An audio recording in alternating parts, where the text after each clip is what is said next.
정말 힘들 땐 모든 것을 다 갖다 버릴 장소가 필요해. 성수선지음. 세계 최고의 야경을 자랑하는 곳, 동양과 서양이 묘하게 공존하는 곳, 국제금융의 중심지이자 거대한 자유무역항으로 온갖 자본과 재화가 유입되는 곳, 환란과 사치를 위한 것에 모든 것이 있는 곳, 세계 최고의 셰프들이 모여 온갖 종류의 음식을 만들어내는 곳, 아픈 전쟁 이후 영국의 식민지가 되었던 아픈 건대를 품고 있는 곳, 장궈룽이 발없는 새처럼 낙하의 생을 마감한 곳, 한기나는 항구라는 뜻의 이름을 가진 곳, 홍콩. 무진의 명산물이 없는 게 아니다. 나는 그것이 무엇인지 알고 있다. 그것은 안개다. 아침에 잠자리에서 일어나서 밖으로 나오면 밤사이에 진주에 온 적군들처럼 안개가 무진을 빙 둘러싸고 있는 것이었다. 무진을 둘러싸고 있던 산들도 안개에 의하여 보이지 않는 먼 곳으로 유배당해 버리고 있었다. 안개는 마치 이성에 한이 있어서 매일 밤 찾아오는 여우기가 뿜어내놓은 입김과 같았다. 해가 떠오르고 바람이 바다 쪽에서 방향을 바꾸어 불어오기 전에는 사람들의 힘으로는 그것을 헤쳐버릴 수가 없었다. 손으로 잡을 수 없으면서도 그것은 뚜렷이 존재했고 사람들을 둘러쌌고 먼 곳에 있는 것으로부터 사람들을 떼어놓았다. 안개. 무진의 안개. 무진의 아침에 사람들이 만나는 안개. 사람들로 하여금 해를 바람을 간절히 부르게 하는 무진의 안개. 그것이 무진의 명산물이 아닐 수 있을까?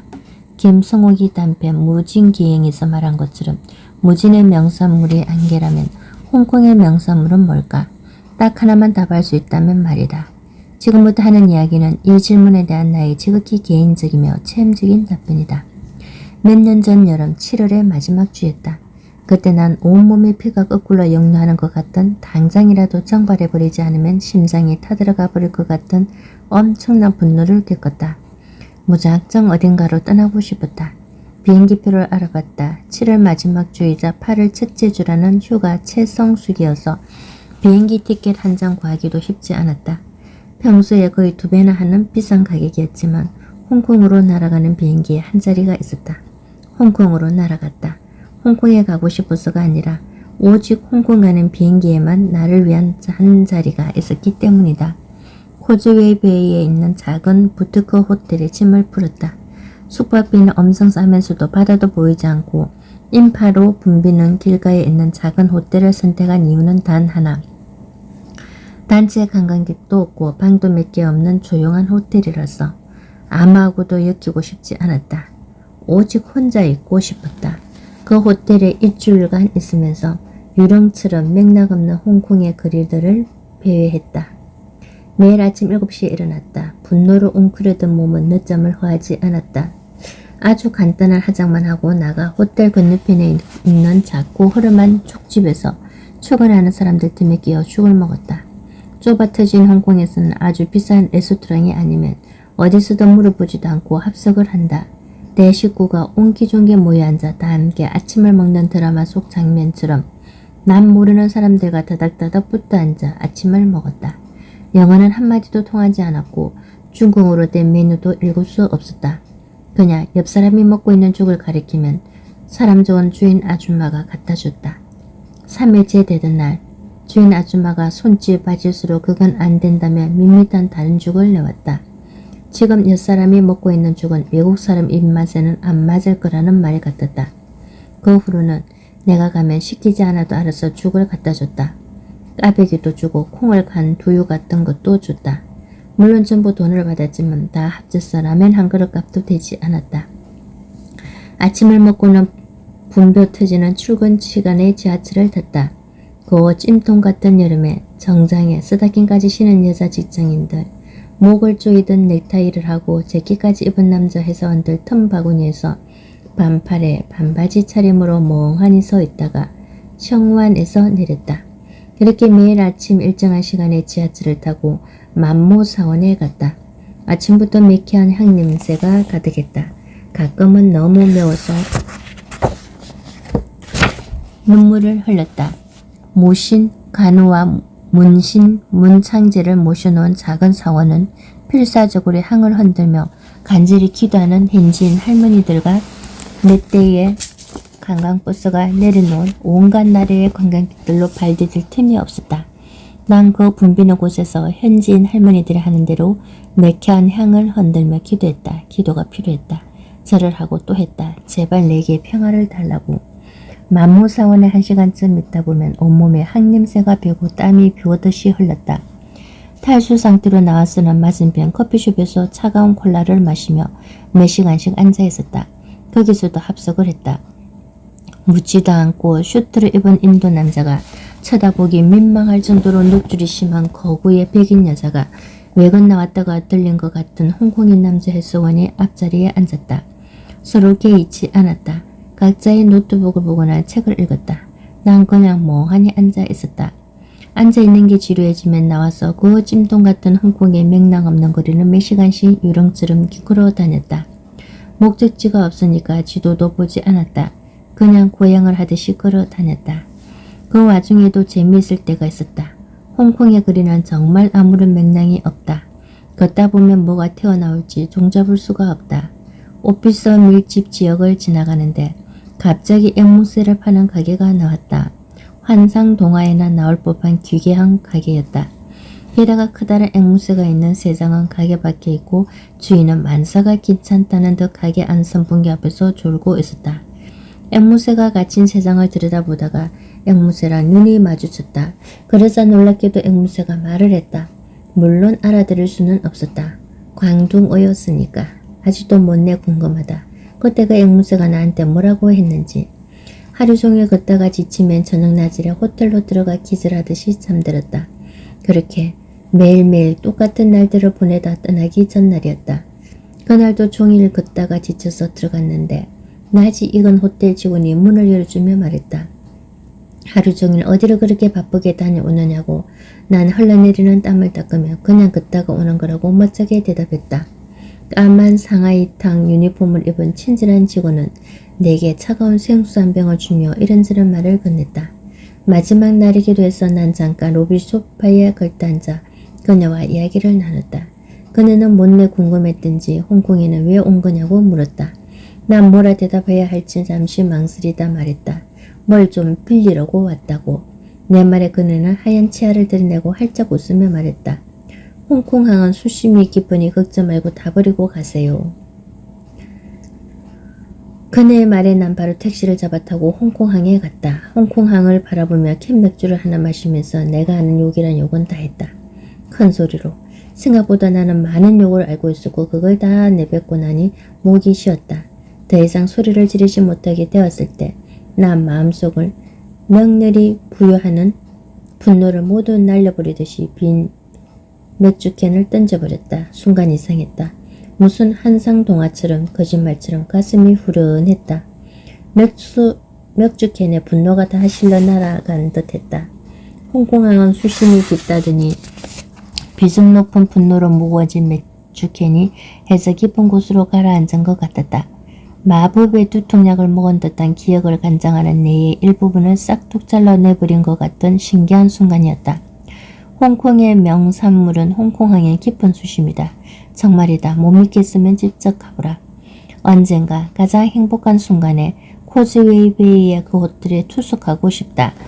그 직원이 그때까지 거기 있다면 또 물어봤으면 좋겠다. 홍콩에는 왜 왔냐고. 그러면 이렇게 대답하고 싶다. 수심이 깊은 홍콩항에 감사하러 왔다고. 홍콩은 항구다. 그리고 홍콩항은 수심이 깊다. 그때 그렇게 안 했더라면 하는 생각만 안 하고 살기. 요즘 싸이의 신곡 강남스타일이 대유행이다. 덜썩덜썩 어깨를 흔들며 싸이의 새로운 앨범을 듣다가 어땠을까라는 노래에 그만 가슴이 쿵 내려앉았다. 어땠을까 내가 그때 늘 어땠을까 잡았더라면 어땠을까 너와 나 지금보다 행복했을까 어땠을까 마지막에 늘 어땠을까 안아줬다면 어땠을까 너와 나 지금까지 함께 했을까. 이건 정말 무방비 상태에서 당한 기습이었다.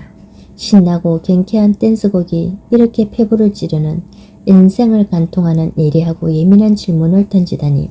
사실 이런 생각 안 하고 사는 사람이 얼마나 될까. 그때 그 사람과 헤어지지 않았다면 어땠을까. 그때 더 늦기 전에 헤어졌다면 어땠을까? 그때 미친 척하고 결혼했다면 어땠을까? 그때 결혼 따위 하지 않았다면 어땠을까? 그때 회사 때리치우고 유학을 갔다면 어땠을까? 그때 이직을 했다면 어땠을까? 그때 힘들더라도 그 일을 계속했다면 어땠을까? 그때 착한 척하지 않고 그 친구 부탁을 거절했다면 어땠을까? 그때 화가 나더라도 그냥 한번 참았다면 어땠을까? 그때 차를 안 샀다면 어땠을까? 그때 반토막난 펀드를 안 팔고 그냥 갖고 있었다면 어땠을까? 팔랑귀를 흔들며 그 망할 놈의 주식만 안 샀다면 일치 팔기라도 했다면 어땠을까? 그때 투표를 했다면 다른 후보를 뽑았다면 어땠을까? 그랬다면 지금보다는 나은 세상에 살고 있지 않을까? 이런 혼자 묻고 혼자 답하는 그때 했다면 어땠을까? 그때 했다면 무엇보다 행복할까? 리스트는 너무 길고 너무 방대해서 일일이 열거할 수가 없다. 다른 사람들이 내 속에 들어가 볼 수는 없지만 이런 생각을 아예 안 하고 그저 현재에 만족하면서 사는 사람은 아마도 없을 거다. 뭘 해도 아쉬움이 남고 뭘 해도 미련이 남고 뭘 해도 후회가 남는 게 선택이니까. 기회비용이 발생하지 않는 선택에는 없으니까. 사람들은 항상 지나고 나서 후회한다. 이런 고질적인 습성을 전문적인 용어로 뒷북이라고 한다. 나도 마찬가지다. 내조의 여왕, 재테크의 여왕, 연애의 여왕처럼 좋은 여왕도 많은데 난 하필 뒷북의 여왕이다. 다른 건 몰라도 이거 하나만큼은 남부럽지 않게 잘한다. 치킨에는 맥주, 파전에는 막걸리, 삼겹살은 소주처럼 뒷북에 항상 세트로 달라붙는 게 있으니 바로 자학이다. 신나고 즐겁게 춤을 추며 경쾌하게 뒷북을 치는 사람은 없다. 뒷북을 칠 때는 애꿎은 머리를 쥐어뜯으며 자학을 하기 마련이다. 나는 또 이 자학의 달인이다. 도대체 그때 왜 그랬을까? 도대체 왜 그런 말도 안 되는 결정을 했을까? 도대체 왜 나는 이 모양일까? 이런 뒷북의 여왕, 자학의 달인이 내게 커다란 미안과 함께 웃음을 준 소설이 있으니 제목부터 뒷북과 자학에 지친 가여운 영혼을 토닥토닥 두드려준다. 최고의 이야기꾼 이기호의 갈팡질팡하다가 내 이럴 줄 알았지. 이 소설을 읽다 보면 큰 소리로 웃다가 잠시 멍 때리다가 또 큰 소리로 웃다가 잠시 저리저리 마음이 아프다가 또 큰 소리로 웃다가 잠시 숙연해지는 과정을 겪게 되니 가급적이면 커피숍이나 지하철 같은 공공장소보다는 방에서 혼자 읽을 것을 권한다.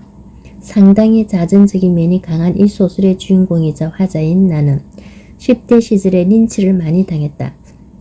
무슨 잘못을 저질러서도 왕따를 당해서도 아니고 순전히 운이 나빠서 10대 시절엔 집단 린치를 많이 당했다. 물론 그 시절엔 그런 일들이 전 사회적으로 비일비재하게 일어나기도 했다.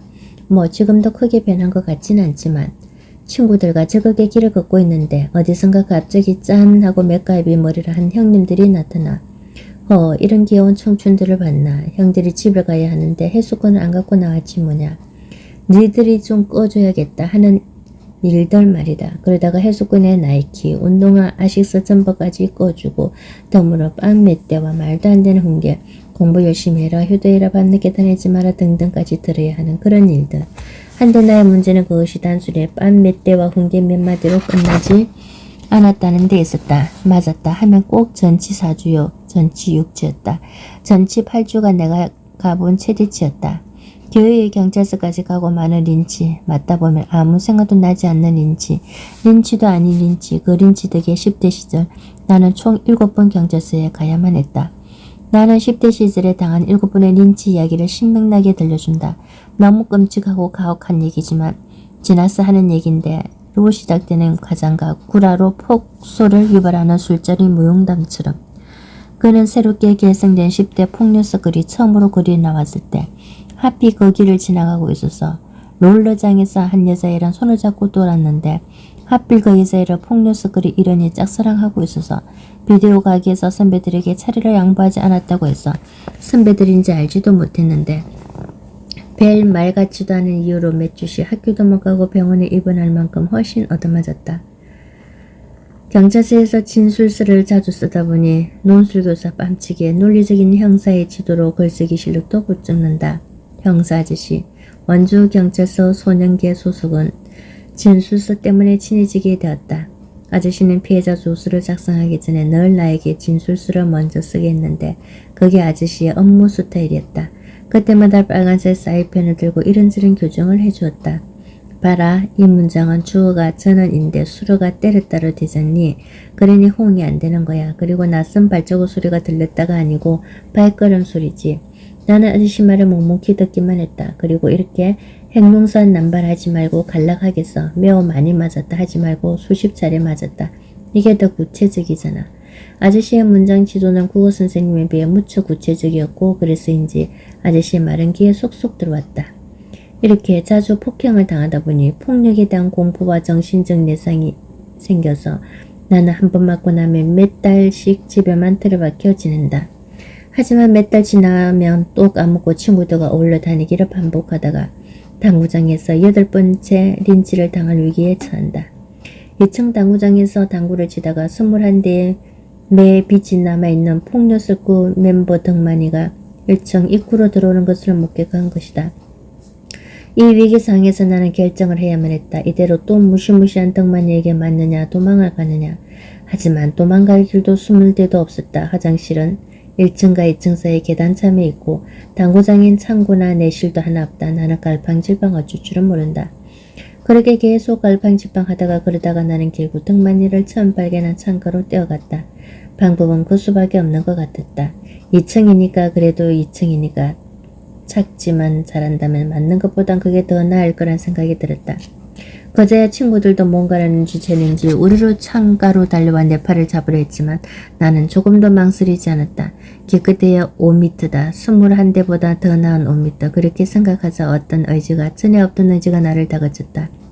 우연히 나를 찾아오기 전에 어서빨리 폴짝 나는 2층에서 뛰어내렸다. 나는 다행히 크게 다치지는 않았다. 뼈에 금이 가고 인대가 늘어나서 깁스를 했다. 하지만 결과적으로 나는 2층에서 때려내릴 필요가 없었다. 왜? 덕만이는 당구장에 올라오지 않았으니까. 덕만이는 당구장에 올라오려 한 게 아니라 1층과 2층 사이에 있는 화장실에 간 거였다. 친구들은 놀라댔다. 그러니까 결과적으로 덕만이는 똥만 쌌을 뿐인데 쟨 다리가 부러진 거야. 그렇다. 결과적으로 보면 지나고 나서 보면 주인공은 떼어내릴 필요가 없었다. 괜히 2층에서 떼어내려 다리만 다쳤다. 그 정도 다친 게 다행이지 잘못했으면 큰 부상을 입거나 심지어 죽을 수도 있었다는 걸 감안하면 2층에서 뛰어내린 건 무모하고도 미친 짓이었다. 하지만 그 상황에서 어린 주인공이 할 수 있는 다른 일은 무엇이었을까? 혹시나 덕만이가 화장실에 가는 것일지도 모르니 의연하게 기다리다가 덕만이가 당구장에 들어오면 다시 한번 온갖 모욕을 당하며 험신 두들겨 맞기. 주인공에게는 폭력에 대한 공포와 정신적 내상이 있다. 그 상황에서 어린 그가 선택할 수 있는 건 2층에서 떼어내리는 것밖에 없었다. 그러니까 그 상황에서는 주인공의 선택이 최선이었다. 지나고 나서 결과를 보면 너무나 어리석고 아무짝에도 쓸데없는 일이었지만 당시 그 상황에서는 그게 최선이었다. 지나고 나서 보니까 잘했네 못했네 이 말 저 말이 많은 것뿐이다. 뒷북이란 이런 거다. 그때 그 상황에서는 어쩔 수 없었는데 지나고 나서 보니 후회와 미련, 자신의 어리석음에 대한 통탄이 남는 것. 시 제목처럼 지금 알고 있는 걸 그때도 알았더라면 얼마나 좋았을까. 헤어지고 나서 깨달은 지혜를 연애할 때 알았더라면 얼마나 좋았을까. 이 사이코 같은 놈의 본성을 익히기 전에 간파했더라면 얼마나 좋았을까. 인생에는 방황이 없다는 걸 학생 때 깨닫고 그 금쪽 같은 방황을 하루하루 소중하게 보냈더라면 얼마나 좋았을까. 주가가 폭락할 걸 미리 알고 주식을 처분했더라면 얼마나 좋았을까. 하지만 이건 모두 지나고 나서 하는 말들일 뿐이다. 그 순간에 몰랐는데 안 보이는데 다른 길이 없었는데 지나고 나서 결과를 가지고 이러니 저러니 백날을 떠들어 본들 뭐가 어떻게 달라지겠는가. 그러니까 결과적으로 덕만인 똥만 썼을 뿐인데 쟨 다리가 부러진 거야 라는 놀림을 받는 어린 주인공을 보면서 생각했다. 그 친구들의 놀림이 나 자신의 끊임없는 자학처럼 기천을 울렸다. 왜 그랬을까? 정말 왜 그랬을까? 도대체 왜 그런 쓸데없는 짓을 했을까? 그런데 이제 와서 뭐 어쩌라고? 벌써 지나간 일 뭐 어쩌라고? 내가 그때 이렇게 될 줄 알았느냐고. 인생은 언제나 뒷북이다. 뒷북이 인생이고 인생이 뒷북이다. 그러므로 뒷북을 피할 수는 없다. 하지만 이제 뒷북을 칠 때 자학은 좀 최소화해야겠다. 이제 와서 결과만 가지고 그때의 결정을 비난해서 뭐 어쩌겠냐고. 그때는 이렇게 될 줄 몰랐는데 결과가 나온 지금의 척도로 과거의 나를 비난하는 건 공평하지 않잖아. 스포츠 중계 재방송을 보면서 잘난 척하는 거랑 다를 바가 없잖아. 물론 반성할 점도 많지만 반성할 건 반성하고 넘어가야 하지만 그때는 그게 최선이었고 다른 선택이 없었던 일도 많잖아.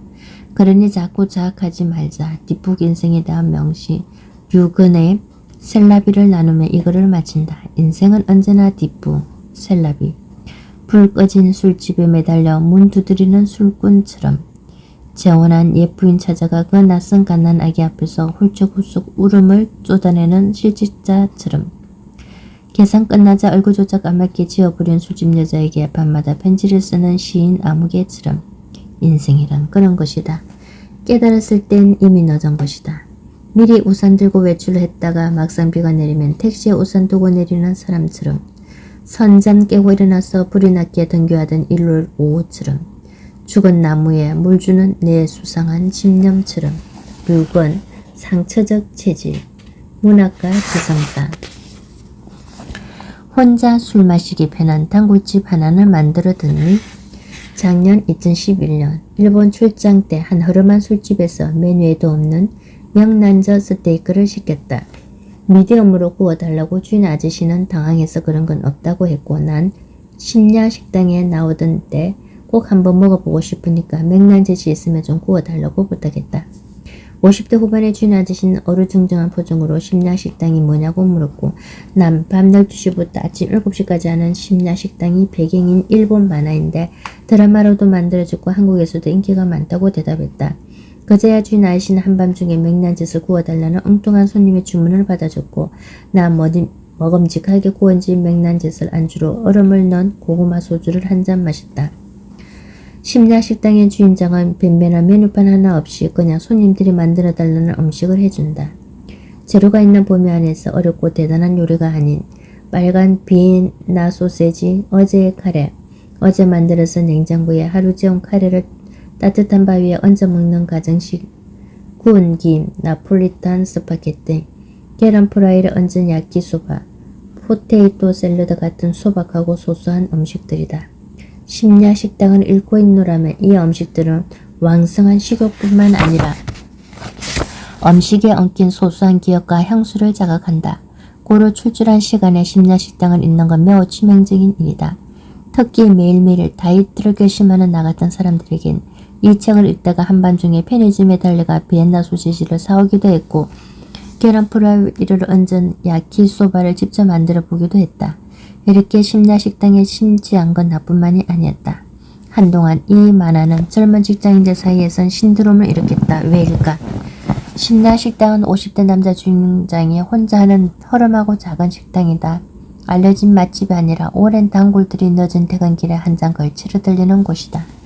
평범한 회사원부터 영화배우, 점쟁이, 마당가, 스트리퍼에 이렇게까지 다양한 인간 군상이 좁은 공간에 옹기종기 모여 앉아 술을 마시고 밥을 먹는다. 이 공간에서만큼은 모두가 평등하다. 저마다 한 자리를 차지할 뿐이다. 손님들은 저마다 주문하는 음식에 얽힌 사연이 있다. 주로 혼자 오는 그들은 사연이 있는 음식을 먹으면서 시원한 맥주나 잔술을 한두 잔씩 마신다. 늦은 퇴근길에 이런 술 한 잔이 얼마나 위안이 되는지 아는 사람은 안다. 100마디의 말보다 술 한 잔이 주는 코끝 찌링한 위로. 그의 모든 직장인의 피로를 달고 산다. 물론 영양제 광고 모델처럼 철저한 자기 관리로 하루 종일 활력이 넘치는 피로가 뭔지 모르고 사는 사람들도 있을 것이다.